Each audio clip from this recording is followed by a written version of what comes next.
I thought it was okay. I could understand the reasons. They said there might be a man or a nervous child seeing this small piece of flesh that they weren't quite expecting. So I whispered and tiptoed with nervous discretion. But after 6 months of her life sat sitting on lids, sipping on milk, nostrils sniffing on piss, trying not to bang her head on toilet roll dispensers, I wonder whether these public loo feeds offend her. 'Cause I'm getting tired of discretion and being polite. As my baby's first sips are drenched in shite, I spent the first feeding months of her beautiful life feeling nervous and awkward and wanting everything right. Surrounded by family till I stepped out the house. It took me 8 weeks to get the confidence to go into town. Now the comments around me cut like a knife as I rush into toilet cubicles feeling nothing like nice. Because I'm giving her milk that's not in a bottle. Wishing the cocaine generation white powder would topple. I see pyramid sales pictures across our green globe and female breasts banned, unless they're out just for show.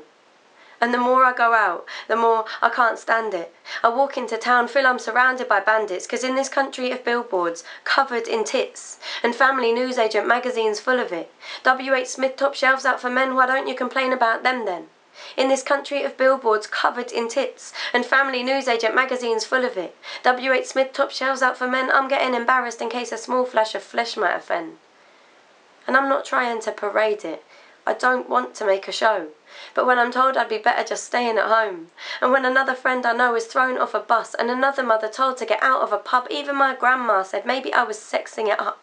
And I'm sure the milk makers love all this fuss, all the cussing and worry and looks of disgust as another mother turns from nipples to powder, ashamed or embarrassed by the comments around her, and as I hold her head up and pull my cardi across and she sips on that liquor made by everyone's God, I think for God's sake Jesus drank it. So did Siddhartha, Muhammad and Moses and both of their fathers, Ganesh and Shiva and Brigid and Buddha, and I'm sure they weren't doing it sniffing on piss as their mothers sat embarrassed on cold toilet lids in a country of billboards covered in tits, in a country of low cut tops, cleavage and skin, in a country of cloth bags and recycling bins. And as I desperately try to take all of this in, I hold her head up.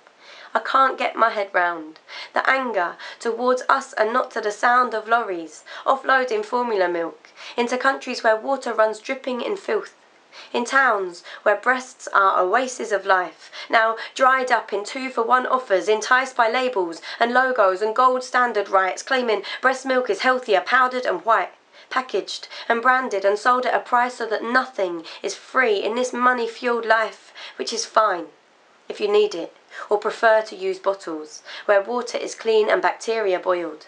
But in towns where they drown in pollution and sewage, bottled kids die, and they knew that they'd do it.